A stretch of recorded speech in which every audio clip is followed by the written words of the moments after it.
That's great. What kind of puppy did you get? We got a mini golden doodle. Oh, that's cute. All right. Um, Thank you. I wonder where Sharky is, if he can come back and we'll start the session. But anyway, we're here today for another episode of Spotlight at Toronto Entrepreneurs and Startup. And I'm your host, Nagin. This is Andrea. She's co-hosting with me today. We have Jay, our special guest, and Hello. Sharky. Hi, Jay. And Sharky, he's just setting some stuff up, and he's going to join us soon so we can start the session. Andrea, can you... okay, I'm trying to bring him back on. All right, we have Sharky with us. Back on the stage. Sharky?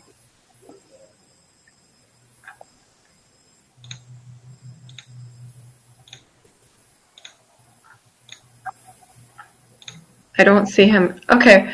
Andrea, how are you?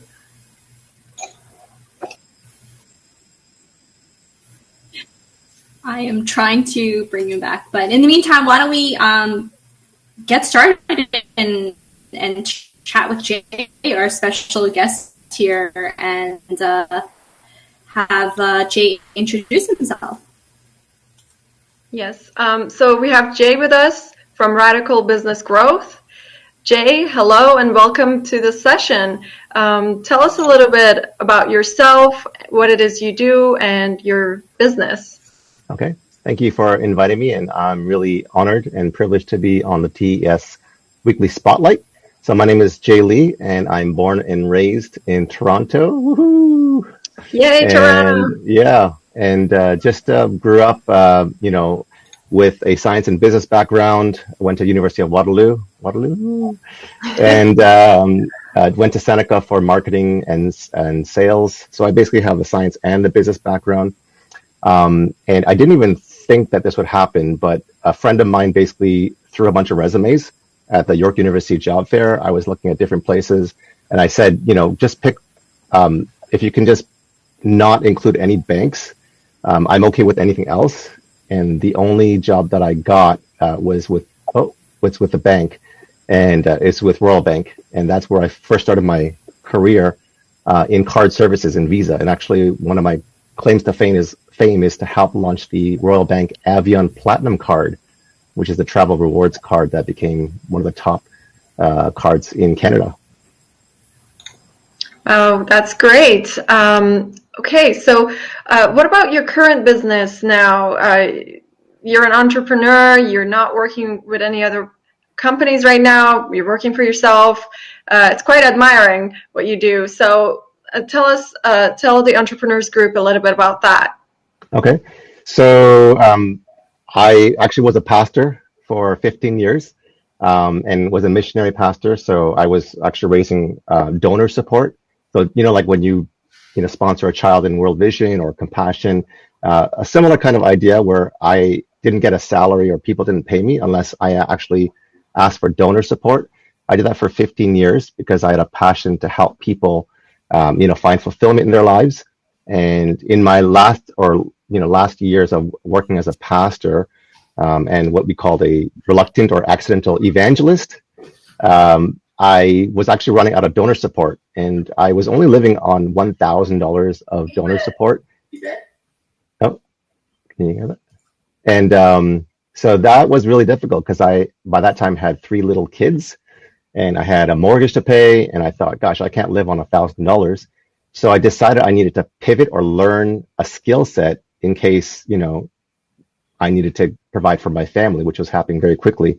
So I started to invest into digital marketing. I started to invest into sales programs, and basically spent about $50,000 or more to learn how to do digital marketing, and spent thousands and thousands and thousands of hours, like the Outliers principle in Malcolm Gladwell, to become, kind of an expert in, I guess, lead generation and high ticket closing for typically in SaaS, software as a service.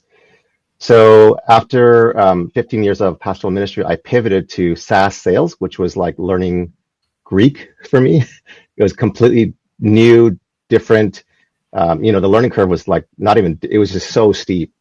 And with one of the companies that I work with, basically took the ticket price from like $1,000, which was the average ticket price, and tried to experiment and basically increase the price by 15, 36, and or 50 times that amount. And the CEO basically thought I was crazy. And he's like, you're a pastor. What do you know about business? I'm like, nothing. But, we could try this. And he said, you know what? If you write your own sales script and get on a call and, pitch it, go ahead. And I basically got on a call with a guy in New York City, in Manhattan. And this is like the worst kind of sales call you can ever get on. Okay. So I'm going to set the scenario. This guy was coming out of ER, emergency, from a nervous breakdown because his SaaS business, software as a service, was going to go bankrupt in 3 months. He was going to lose his apartment in Manhattan. And he basically said, I need a solution. I just came out of the ER from a nervous breakdown. Can you help me? Just tell me what to do and I'll listen to you. And I'm like, as a salesperson, what you can do is you can take advantage of people, manipulate them, and take their money and run. But I thought, listen, that's not who I am. That's not what I do. So I said, listen, I can't tell you what to do, but I can show you what I've done and how we've gotten results for our clients. And then I'll leave the decision up to you whether you want to join or not. Remember, this is my first time pitching. This is what was called a $36,000 product, which was never sold. It was never invented. It was never even around. I just made it up. But it was a lot of value. At least I thought it was. And the other guy, the CEO, thought I was crazy. So that's the scenario on what the call was. I get in the call with him and I explain how we can help him, the results that we've been getting, our clients. And he basically said, paused. And I was just like nervous because, in sales, typically you're supposed to be quiet after you do the pitch and the value proposition. And the first person that speaks loses, usually typically in sales calls, right? So we were like quiet for like I think a minute. It seemed like an eternity. You could hear the pin drop. And then he said, here's my Visa card, $36,000. And I'm like, seriously? like I was almost like, really? You want to buy this? And so he was my first 36, and I started to sell $50,000 multiple times in a month, and do that over and over and over again. So fast forward, I did that in terms of with different companies, grow and scale them from typically 0 to million in 12 months, 10xing SMB, small, medium businesses and SaaS companies really quickly by providing or creating a sales process, automation system, lead gen through outbound, which is like, emails, LinkedIn, automation tools, as well as organic. And then there's also the paid ads. If the companies have enough MRR, monthly recurring revenue, then they can put a percentage towards ad spend and then generate leads that way. And so my job was to help create the sales process, help recruit the SDRs and BDRs. And for those of you who don't know what that is, SDR is sales development reps, which are the appointment setters that qualify or disqualify the leads and book the appointments for the BDRs, which is the closers or the business development reps that would take these qualified leads and close them, and basically train them, and make this system like a digital automation machine. And to this day, I am doing some high ticket closing for a coaching consulting company. And that's where the tagline or the hook came, where I had a full-time job and I was working for a enterprise SaaS sales. So enterprise SaaS sales basically means a much longer sales cycle.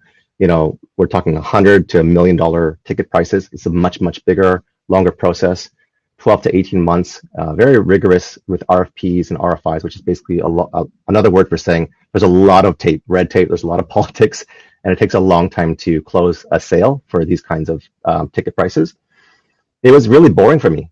I did it for a year, but I wasn't challenged. So I took a part-time job selling this coaching consulting package, and part-time, I was able to close $105,000, working probably 10 hours a week, and closing $105,000 full-time, working for a full-time company, doing this coaching consulting part-time with 3 young kids, 13, 10, and 7, and we just got a puppy. So, if you anyone with that are dog owners, oh my gosh, my dog or puppy wakes up every 2 hours.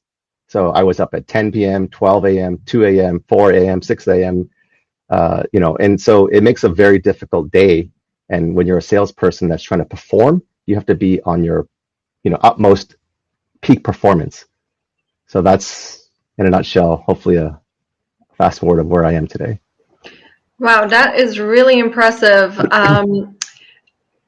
I wanted to ask you, for your first 36, what kind of business was it? Did you know anything about it going into it, or were you kind of it was a shot in the dark that you took, and how did that come to be? Yeah, good question.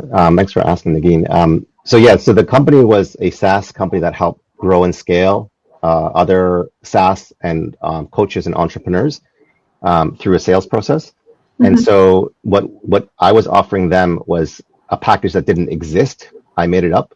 It was a done. So there's a DIY, do it yourself, which is a course, low ticket, and then there's a done with you where a team helps you. And there's actually some coaching one-on-one and group coaching. And then the $50,000 ticket price was a done for you, where they build the funnels, they do the ad spend and media buying. They build the whole process for you, like from start to finish. So it's kind of like a turnkey. So are those services that you offer? No, not that I offer. It's for a client that I work for. What I offer is high ticket sales coaching. Sorry, just to clarify. I have done a lot of the stuff in terms of digital marketing. I've learned all the stuff, and there's a lot of information to know in terms of the fulfillment. However, my kind of sweet spot, if I run my lane, is sales, which is lead generation on the front end to get leads. And then the back end is high ticket sales in terms of closing them. So people have said I'm a sales ninja, and I'm kind of like, oh, okay. I kind of took that word sales ninja. And so my offering right now that I just left my 9-to-5 full-time job last week to launch this new business, which is really scary, and I'm very nervous, to be honest, to offer one-on-one high-ticket sales coaching, which is, a lot of companies and agencies offer group coaching where you might be in a group of, let's say, 50, some people 200 plus people. It's really hard to get the care and the attention. So for now, in order to build my social proof and my case studies and my video testimonials, I'm going to be offering one-on-one sales coaching to help people explode their sales and crush their monthly goals. That's fantastic. Is there such a thing that you can, sorry, Sharky, is there such a thing that you can offer the entrepreneurs group? Is there something that I can offer the entrepreneurs group? Is that what you said? Yes, like a one coaching session, or yeah, the TES, the Toronto Entrepreneurs Startup Group, definitely, because you guys have put me on the spotlight, and just like you did with Seichai, which is amazing. I love that interview, and I definitely got to order some. That reminds me, I'd love to give like a free sales ninja coaching session where I can just have an introductory call, kind of see where you're at, see where your sales process is, even look at your sales script, teach you how to handle objections, and just close at a higher percentage rate so that you can, crush your sales goals. I'd like to offer that. Yes, please. Sharky, I'm sorry for cutting you off. Please go ahead. Yeah, so just want to let everyone know we are totally live everywhere, anywhere and everywhere on YouTube and on a Facebook group. And then we're here on AirMeet. So I just want to say hello to everyone. I think on Facebook, I saw we had like 10 people watching live. So if you are there, and you are, just post in a comment, say hi, say something. I also post a link to our YouTube, so you can share that, and all your friends and family can watch us live. I know you want to share this, Jay, and I know that some of your friends and family are probably not in the group, right? So you can share that in your group. And I just want to say, with our Facebook group, that's where this spotlight started, because we want to introduce a lot of our members, and because we have a lot of great people, and Jay is one of the great people that we have in the group, very valuable. That's why I want to spotlight him today. And a lot of great people. We have over 6,700 people now, close to 7,000 members. Very active group. And thank you for offering the special offer. We'll post information on the Facebook group there. And as well as if you want to join a Facebook group, you're watching us from YouTube or someplace else, you want to join our Facebook group, just go to es1.ca / just es1.ca. Yeah, I think it takes you there, right? It takes you to a group. And we're also opening up the applications for you to be spotlight here, get exposure to close to 7,000 Toronto entrepreneurs, get people to know about your story, get customers, get mentors, feedback, partners, mastermind members, anyone that can help you move your business forward. You want to be spotlight, you can now apply, es1.ca / apply spotlight. And in a couple of weeks, we have our main event, the TES Connect. And that's where we have about 15 to 30 to 40 entrepreneurs together. You were there last time, Jay. Yeah, amazing. Yeah. Just really talk about some ideas. We'll talk about sales and marketing, e-commerce, startup. If you just started, or you are thinking about starting. So we have different groups where you can join. You can pick which room you go to and talk about ideas that will move your business forward. For that, go to es1.ca / events, and you're able to see and sign up for that event in a couple of weeks. That is on April the 21st, 2 weeks from now.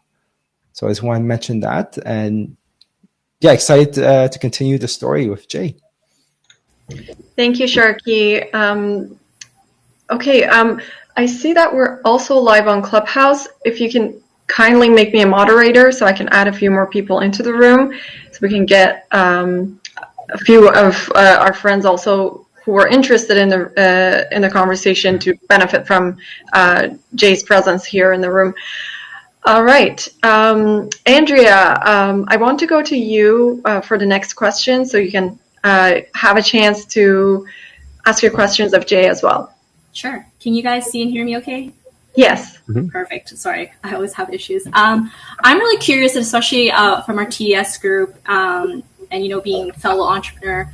So Jay, you went from like being a pastor, and then you're doing SaaS sales, and then now you're like really going for the entrepreneur side to start your own business. So one of the major things that you hear about from other entrepreneurs or people who are starting to think about starting their own business is that fear. Fear of failure, fear of, oh, can I do this? Fear of not having enough knowledge, just fear, just a lot of things, a lot of doubts. So I would love to hear more about your experience and your thought process from going from pastor to working for other companies and then now starting your own company. Yeah, wow, that's a $1 million question. Thank you so much for asking that, Andrea. I don't know if I don't have it figured out yet, and I think it's a process. So being a pastor and doing what I do, you have to have faith. And that's why, I kind of term that sell like a ninja. Sales without faith is dead, which is going to be a course and also a book. I just started yesterday writing a book. And so I have my introductory chapter kind of mostly finished. I'm going to have about 10 chapters. So yeah, I don't have all the answers, but all I can say is this, I think you do need to have faith. You need to have belief in yourself. One thing that I've done, I think that is helpful, maybe as a best practice for anyone that is looking at maybe escaping the 9-to-5 or, launching an entrepreneurial startup while you're working or looking for work, is try to find product market fit and market message resonance. So what I did in a Facebook group before I decided to leave my 9-to-5 corporate job, which I think is always a good thing to do, is to kind of do a split test or kind of see if there's any traction. So I would go into different Facebook groups and just add value, build relationships. And then I just put out a post that said something to the degree of, hey, exactly, I was able to close $105,000 part-time while working in a full-time job with 3 kids and a brand new puppy, which equals no sleep. If anyone is interested, I would love to pay it forward by offering a free Sales Ninja coaching session that's one-on-one, in exchange for a video testimonial. If you found that it was valuable, I promise no sales pitch. And I got in 48 hours, I had 10 people or 15 people interested.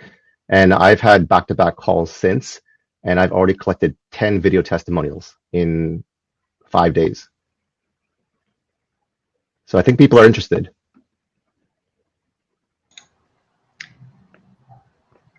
That's great. I think there may be some people who would be interested from our group as well. So thank you for putting that out there, Jay. My pleasure. Any way I can help and add value. Thank you. Let's go back to your experience, your individual experience, and how you've built up. Where did you get all of these ninja skills? And was it your past experience with RBC? Was it where did you find these sales ideas, and how did that come to play later on when you started your own business? Great question, Nagin. You would never have believed this, but I was a complete introvert to the point where I couldn't ask the grade 12 girl that I had a crush on for, to invite her or to ask her out for a date on the prom.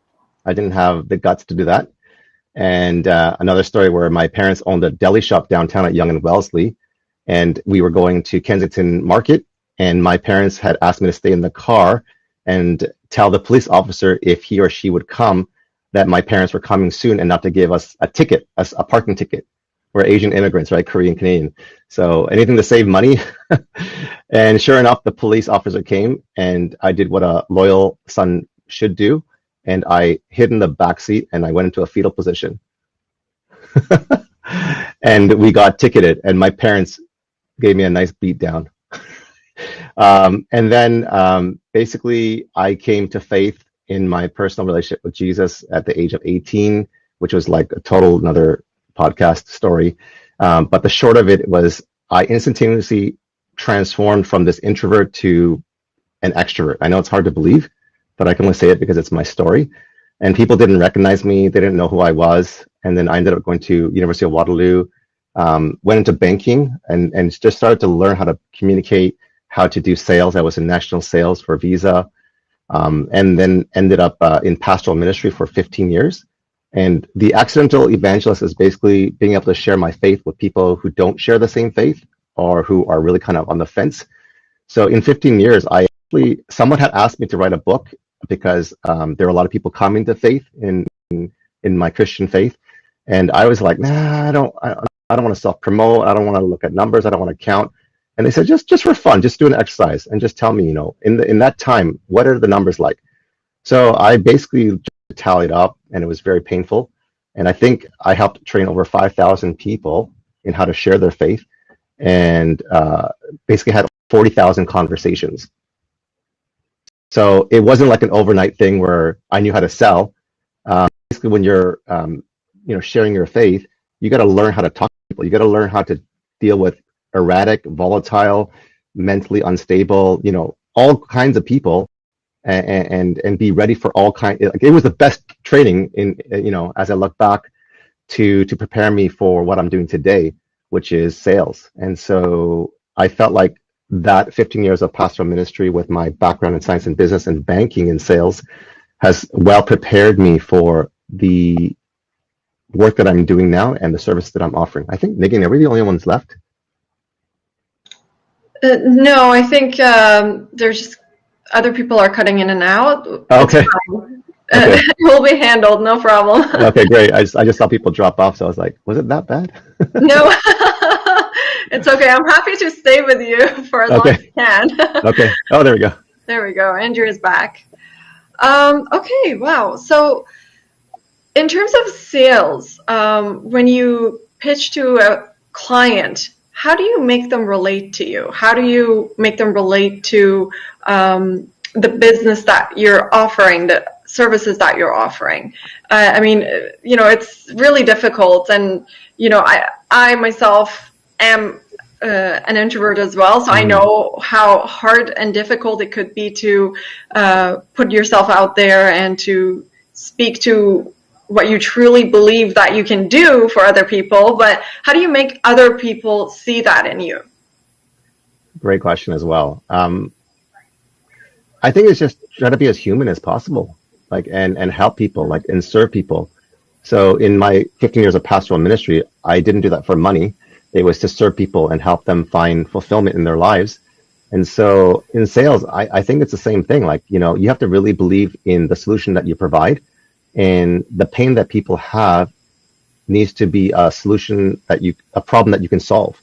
So if you truly have faith, if you truly have belief in what you're providing, they say people don't buy products, people buy from people that they feel comfortable with, that they like.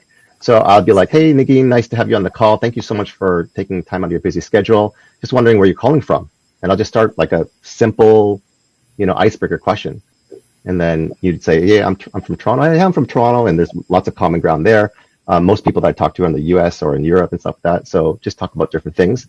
And then I would kind of outline the call and say, listen, this is just a value added call where I want to just give as much as possible.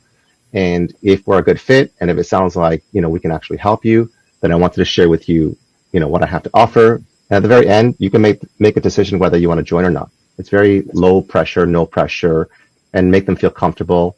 And I would say things like, feel free to interrupt me or ask questions throughout, because I want to make sure that this is catered to you. I want to make sure that I help solve the problems that you're facing. And if I can't, I'll let you know that we're not a good fit, because not everyone is. And I think that's when you say that we might not be a good fit, or, not everyone's a good fit, people are actually like, it's kind of like an out. And it's almost not repelling, but it's attractive, because people are like, hey, I actually brought a guy, enrolled him into a program. And I said, I don't think we're a good fit. And he says, no.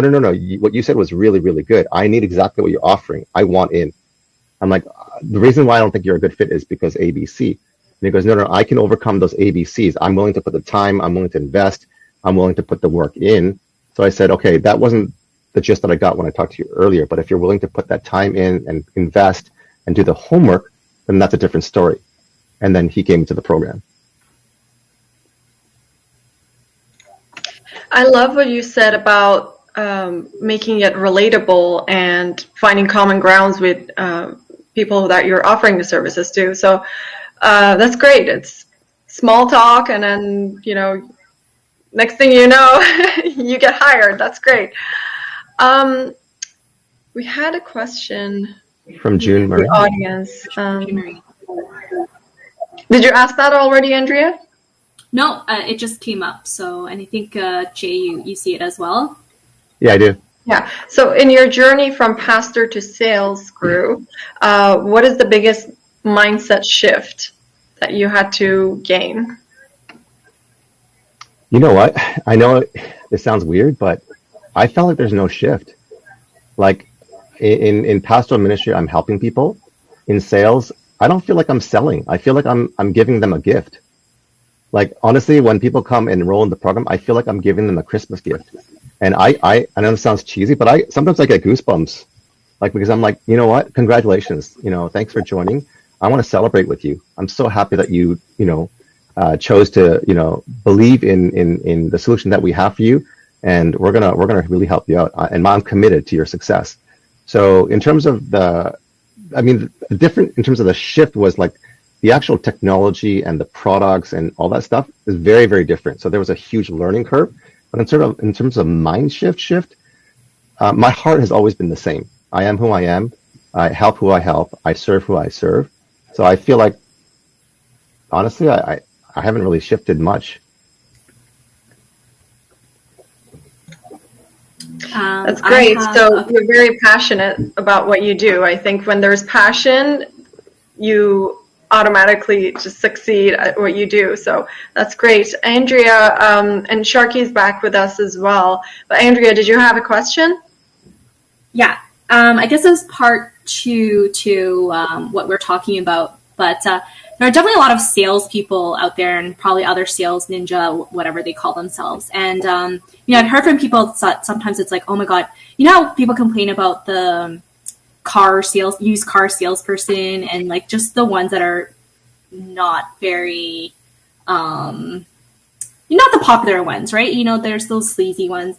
And so I guess my question is like, what are some of the attributes or traits that you don't have, like that you stay away from and are sort of your guiding stars of like when you do your practice and you do your business, like you like, that's not me. And if you deal with me and you work with me, like I am so not like that. So, and that's a different way to say to other people, hey, that's not how I work. And then this is not how you be a good salesperson. Yeah, really good question. And you kind of struck the nail right on the head, because a lot of people are turned off by, and if there's anyone out there that is a used car salesman, actually I wanted to be one. That's the first job that I wanted, but I actually they wouldn't hire me for whatever reason.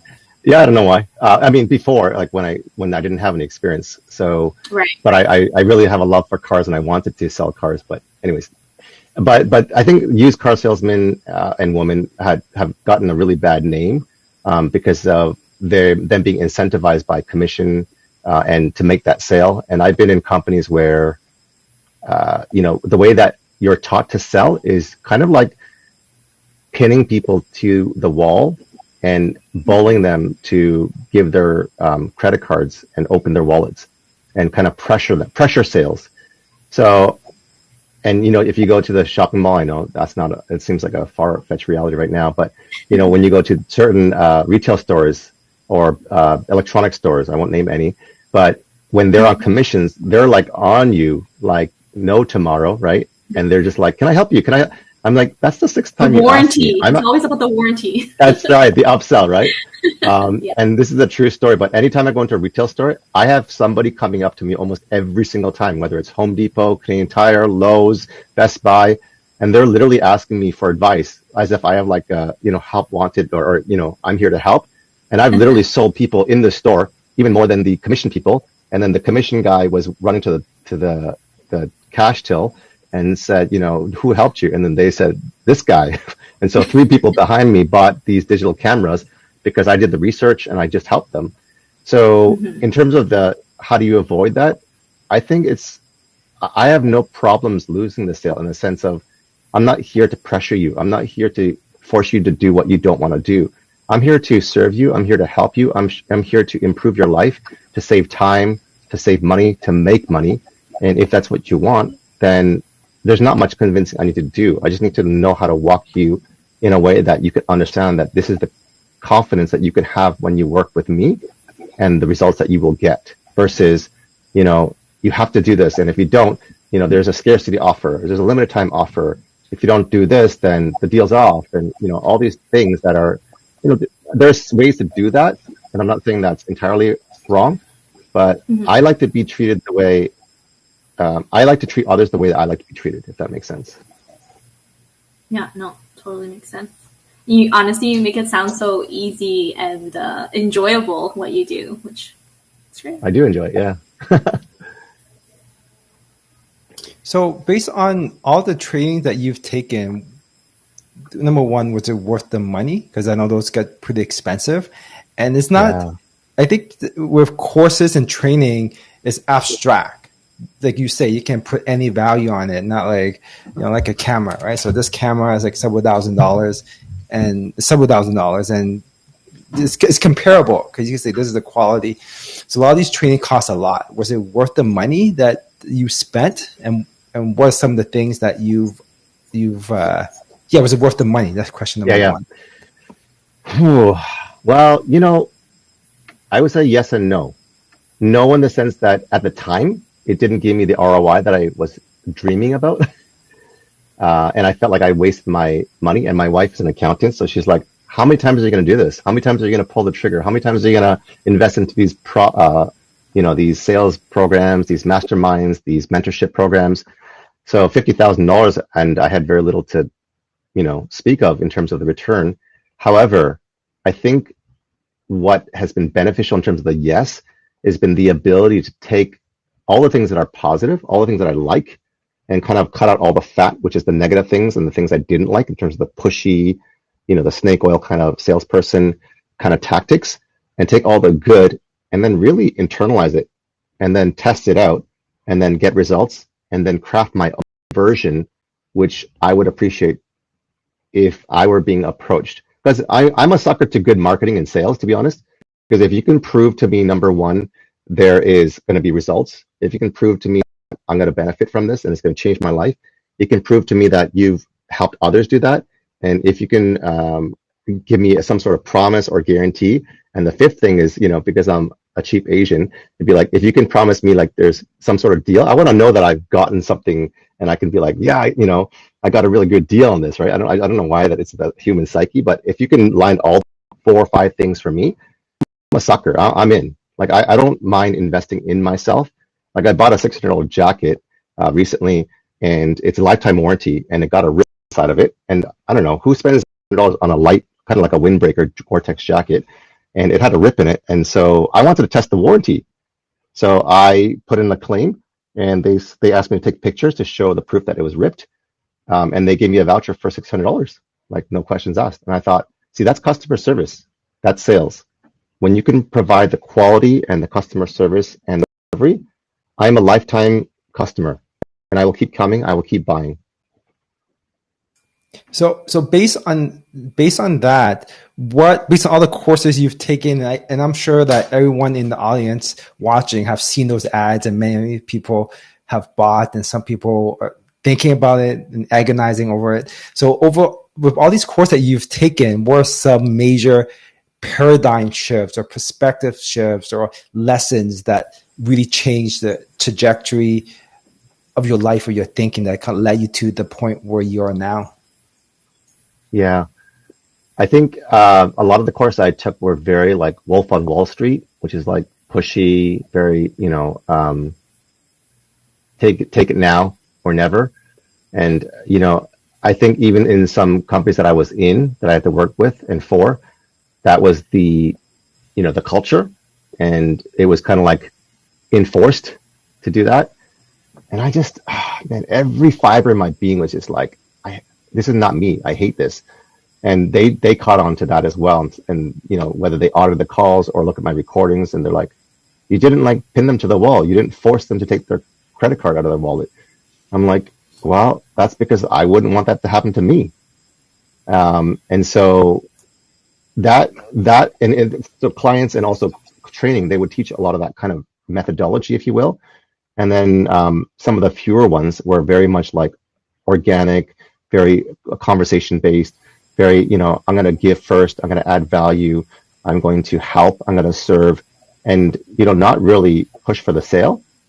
And I found that to work wonders and really, really helped me in terms of my mind shift and my approach to craft, what I'm wanting to do now. So your approach is to be less pushy and just help them out and make them make the right decision. I think Nagin said it well. Like, I mean, I'm very passionate about, like, I'm the kind of person that on my face, on my body language, if I'm not happy or if I don't believe in something, it's very obvious. Like, my wife is like, oh my gosh, you got to hide your facial expressions because you could tell that food that, such and such prepared was terrible. Right. And it's not really, nice to kind of show that. Or anyway, so, sorry, what was the question again? So your style is less pushy. Oh, yeah. So I'm very passionate. And so I have a lot of belief and faith in what I believe in. So I think I'm very confident versus pushy. There's a big difference. And so, yeah, I don't think I'm pushy. I do believe I'm confident. I believe I'm assertive as well. Because if I'm trying to save a person's life and give them the freedom and the finance and the travel and the, luxury, and, they need to help their, sick aunt or, help build charities and foundations to impact the world and leave legacy, I know that I have an amazing solution that could help them get those results. So in that sense, I'm very confident and very passionate and I'm very assertive, but I always try to leave the decision in their court, the ball in their court, if that makes sense. And can you let us know about some of the tactics? Can you give some examples of some tactics that you would consider pushy, and there's some things that you would do and things that you wouldn't do? Okay, so let's say I'm selling you a sales, how to grow your sales by 10x in 12 months, and it's a $10,000 package, right? And I'd be like, if I was being pushy, which is not the way that I like to do it, I'd be like, Sharky, this is the best thing since sliced bread. You know, we've got a lot of case studies, and throughout that conversation, you're just like, no, you know, this is not for me, and whatever rhyme or reason you've got. I said, Sharky, listen, you need to do this right now, okay? So, you know, this is proven. This will help you. You know, this is why we got in the call. You said yourself that you wanted a solution. I provide you a solution. You said yourself that you're willing to invest. So let's put your money where your mouth is. So this is a solution that's going to work for you. So the question really right now is, you know, Visa, MasterCard, or Amex.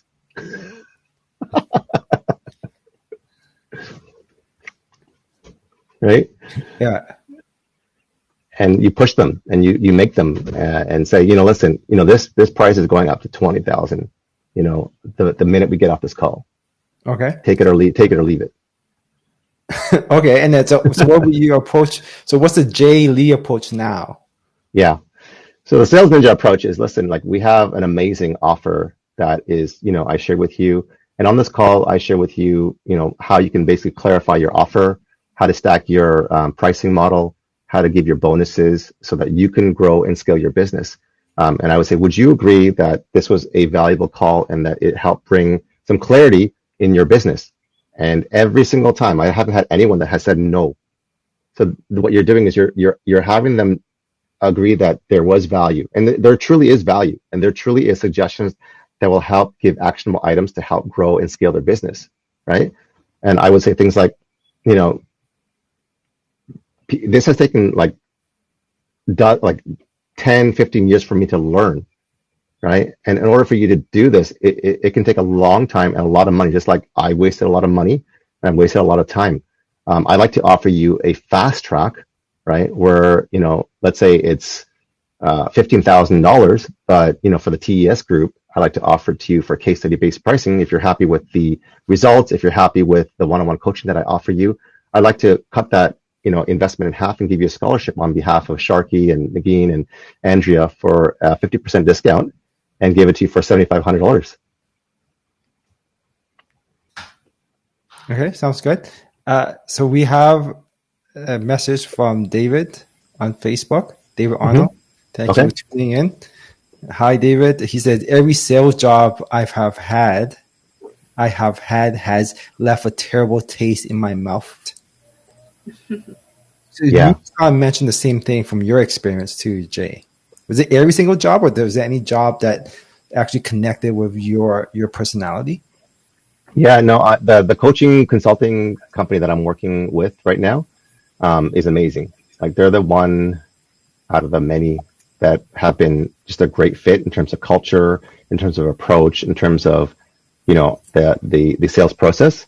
Most of the other ones, just like David said, is just, it's nasty out there. It's a very difficult world in the sales world to really live and survive, and especially if you're commission sales, which means 100% commission, no base salary, which is typical in the SaaS world. You eat what you kill, and if you can't do that, you bring nothing home. You literally can bring $0 in a month, or you can bring, you know, $100, $200, $300, $400, $500,000 or more a month.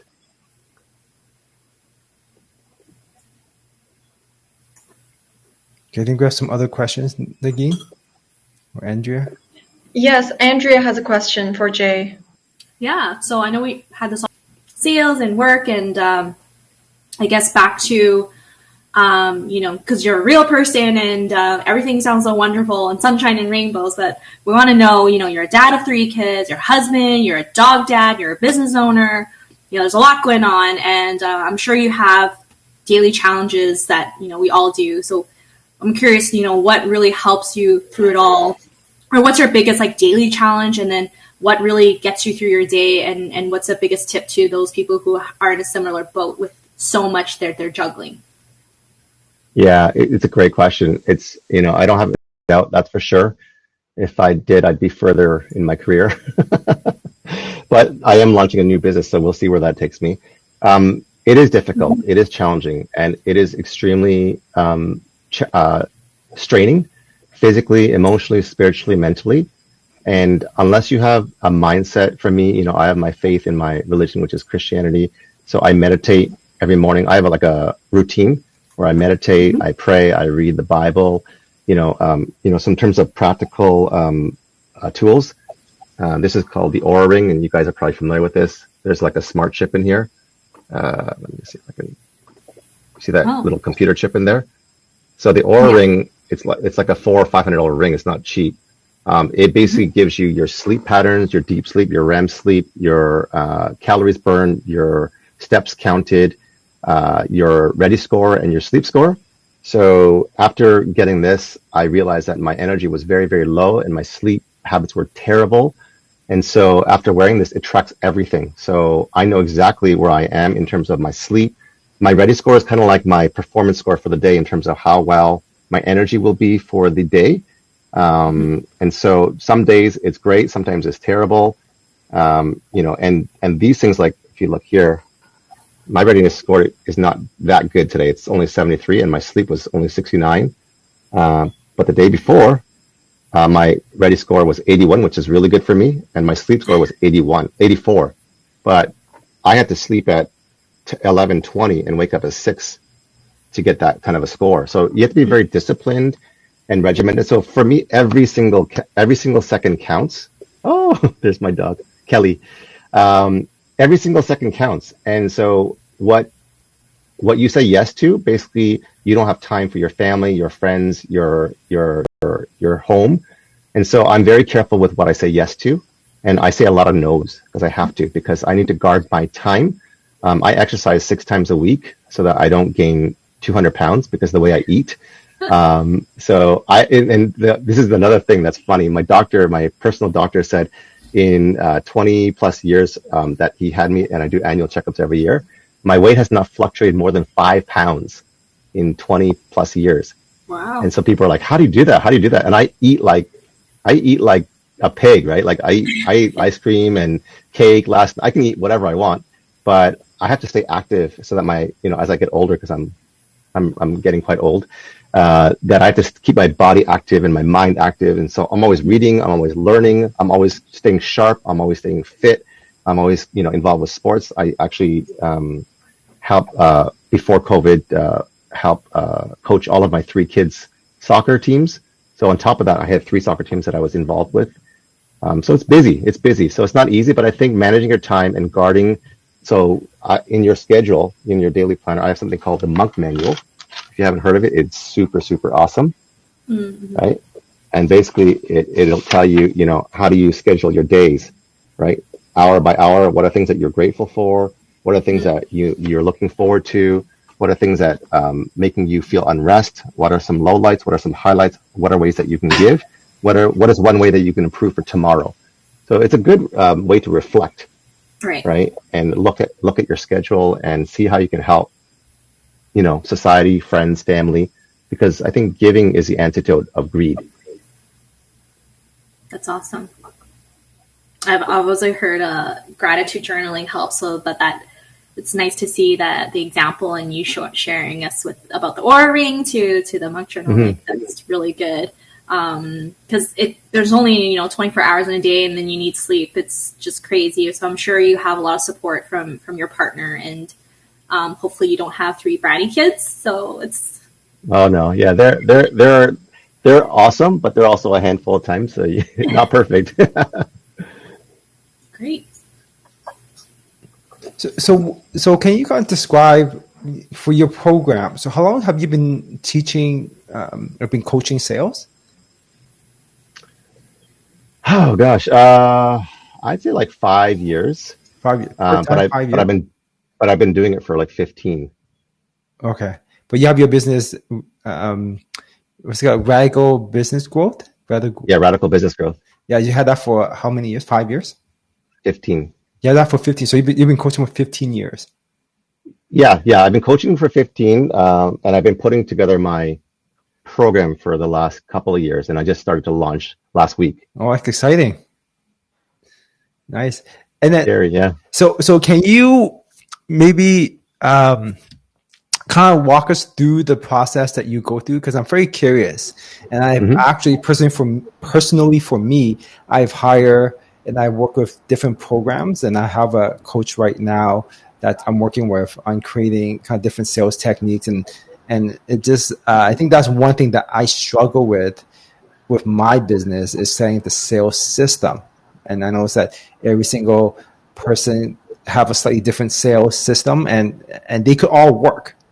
And so can you kind of walk through your process of what you do, how you got on board, and the kind of entry and the kind of exit, the kind of path? Okay. Sharky, can we give Jay a scenario? So, like, let's say if I were to provide online interior design services, how would Jay coach me in order for that to become a success? And in terms of like marketing, sales process, how do we do it? How do we approach it? Okay, so let's say Nagin starts an interior design business, right? Online. Online. Okay, so can you kind of walk through what you do with her? Okay, I'll do my best in the time that we have left. It's important to have case studies and testimonials. If you don't, offer a pro bono or a discounted beta price for your high ticket. High ticket typically is $2,000 to $3,000 for online SaaS businesses for your coaching, consulting, or whatever you're offering.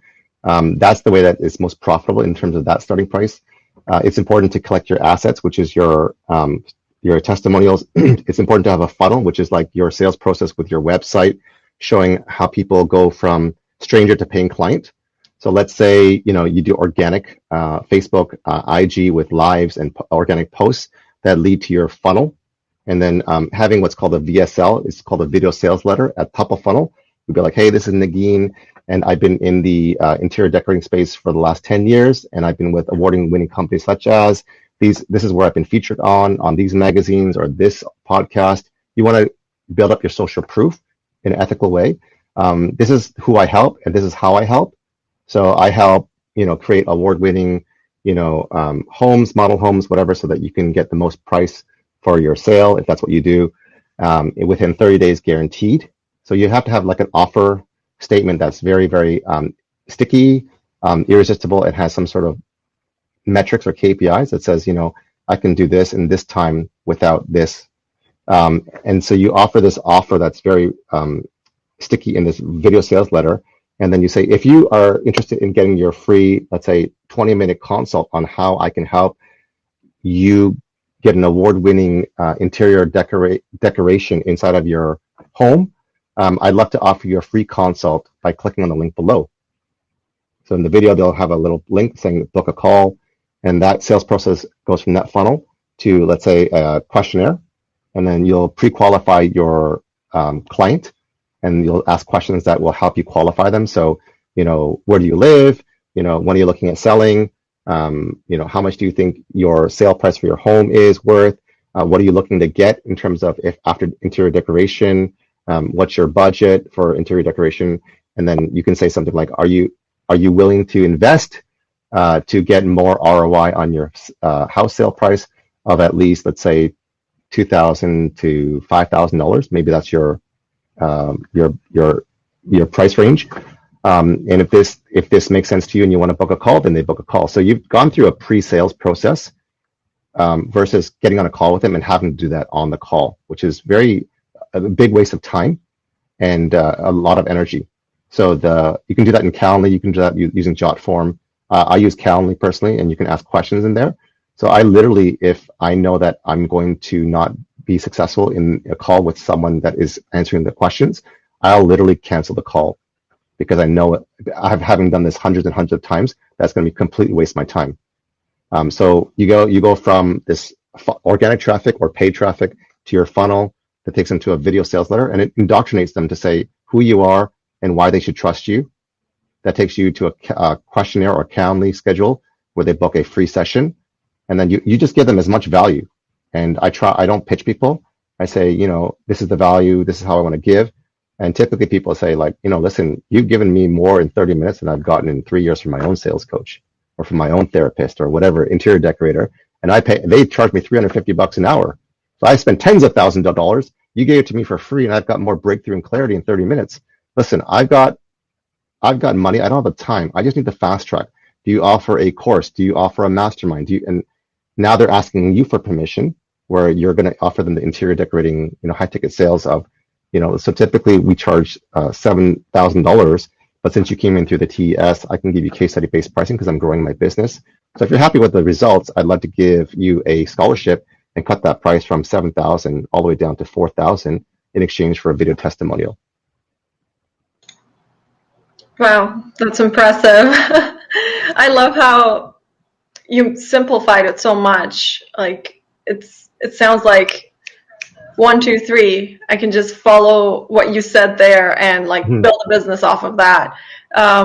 Thank you for explaining it so thoroughly. Sharky, did you have any follow-up questions about that? Yeah, I just have a note for everyone, and one last question.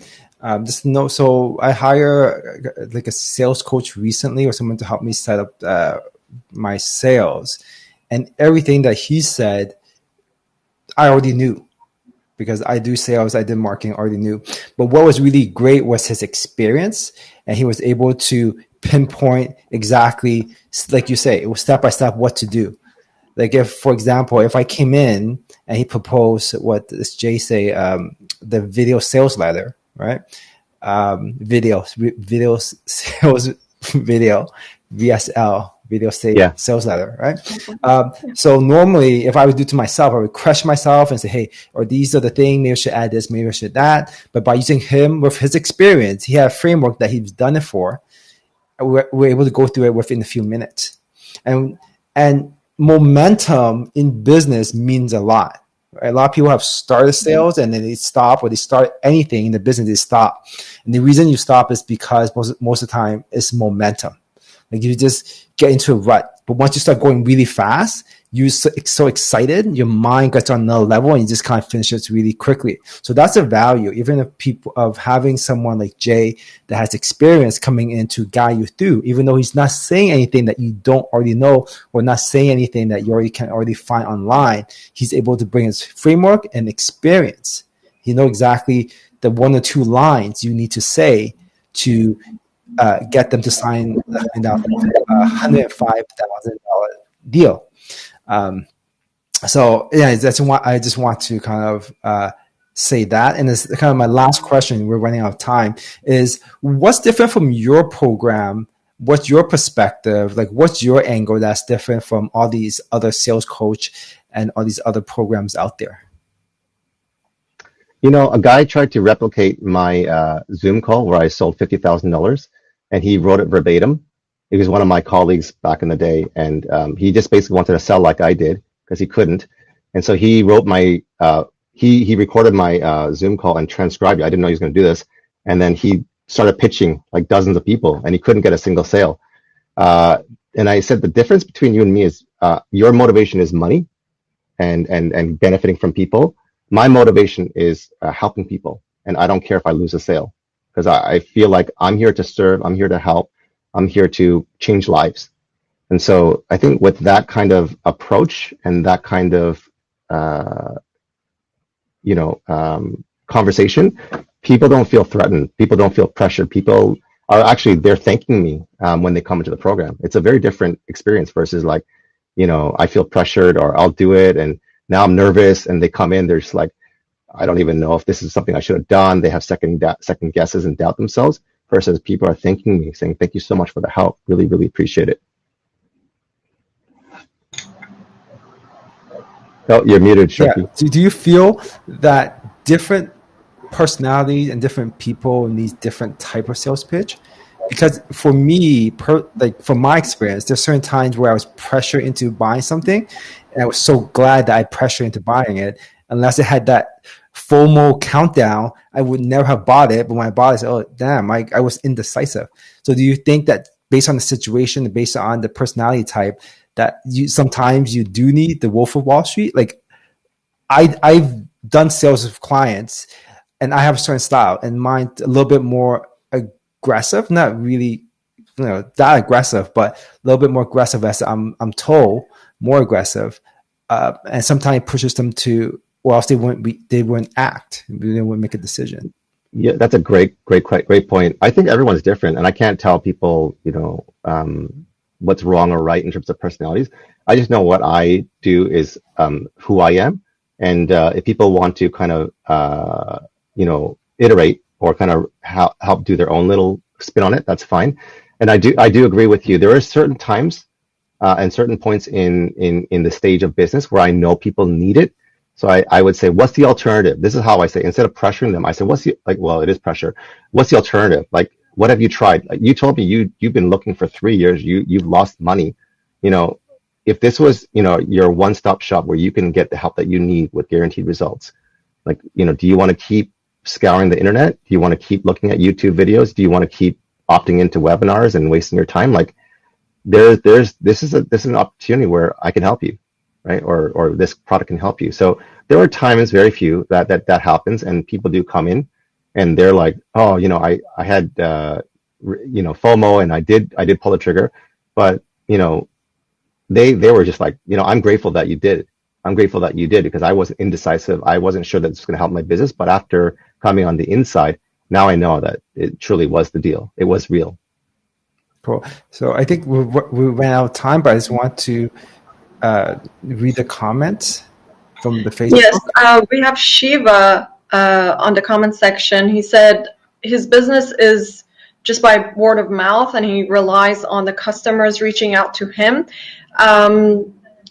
What suggestion do you have for him? Like, what's the next step he can take in order to reach out to the customers first, or put himself out there in the business for higher growth? There's a lot of things depending on what kind of business he runs. You can do email campaigns.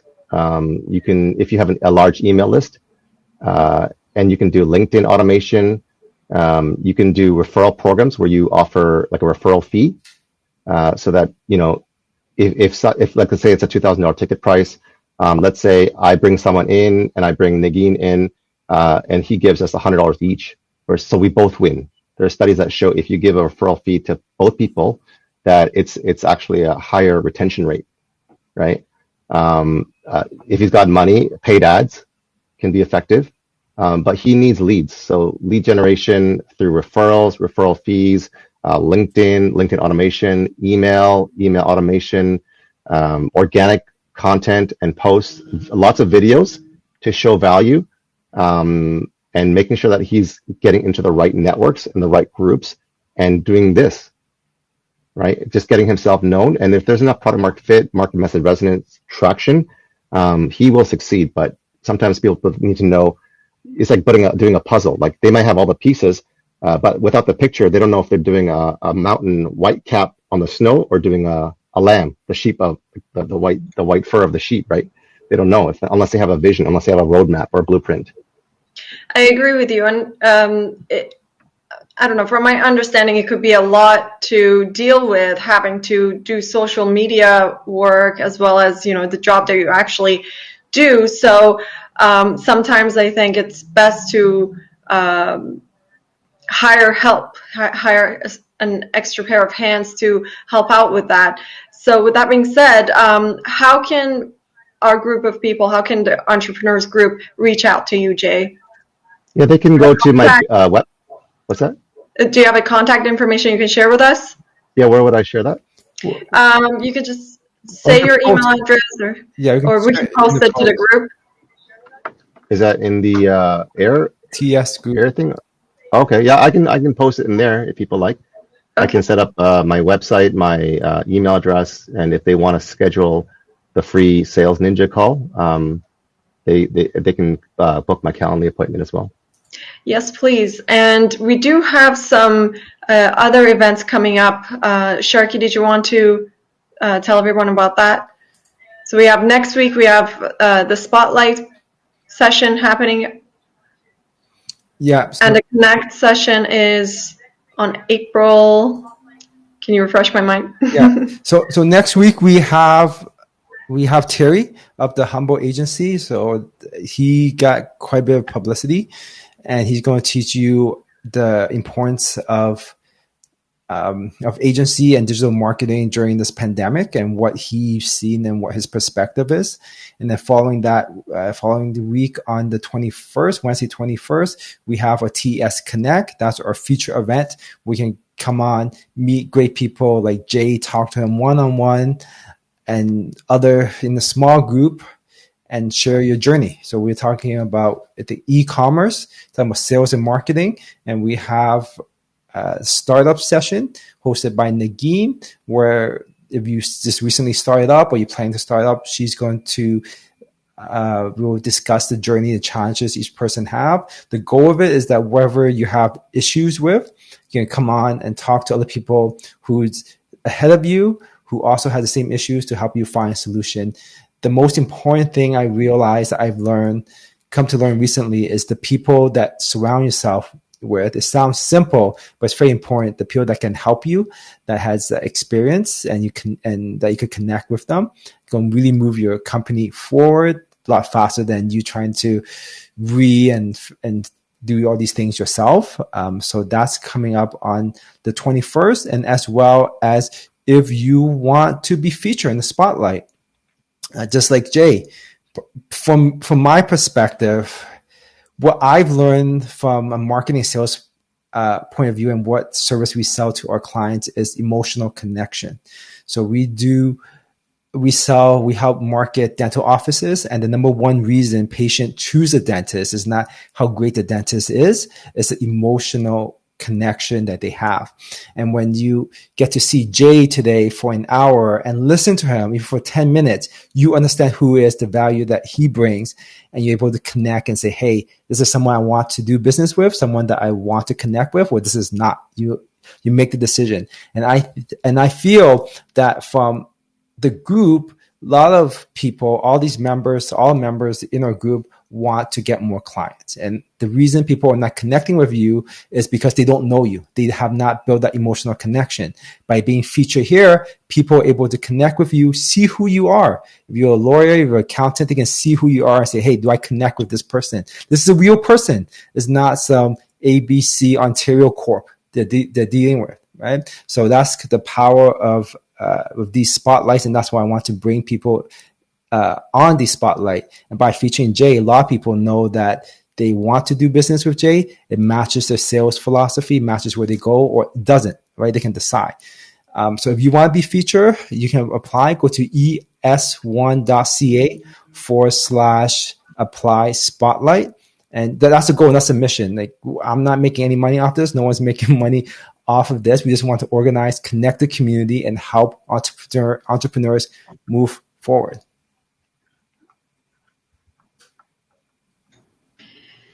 All right. Thank you, Sharky, for that great closure. Jay, it's been a pleasure to have you on the show. I thank you for your time. Sharky, thank you for setting us up, doing the tech, getting all the tech together. And Andrea, it's been a pleasure co-hosting with you this session. With that being said, we will see you next week at the Spotlight event at Toronto Entrepreneurs and Startups. Thank you, and have a great day, everybody. Thanks so much. Everybody. Appreciate it. Thanks, Jay. Thanks, guys.